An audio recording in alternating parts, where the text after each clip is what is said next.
আপনি আপনার অরাকে কি করে স্ট্রং করবেন? অরা মানে বুঝিয়ে দিয়েছি শরীরের পাওয়ার বা শক্তি।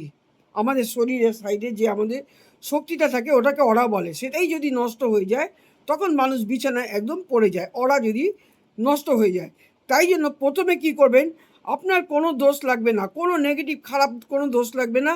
প্রথমে আপনি কফি পাত নেবেন, কফি পাতা কেটে আপনি তার মধ্যে একটু গোলাপ জল আর জল মিশিয়ে আপনি আপনার মুখে, গায়ে, হাতে, পায়ে আপনি মাখুন।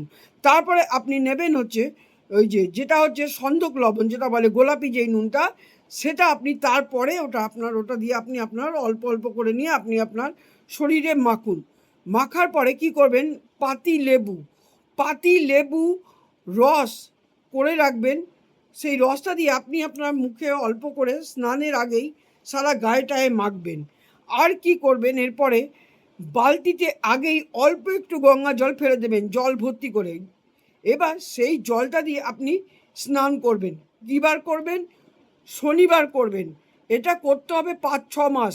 যদি আপনার শারীরিক পজিশন খারাপ থাকে, নরম থাকে, মানসিক দিক আপনার যদি নরম থাকে, তাহলে সেটা করতে 5-6 মাস লাগবে। প্রত্যেক শনিবার এই কাজটি করে যান।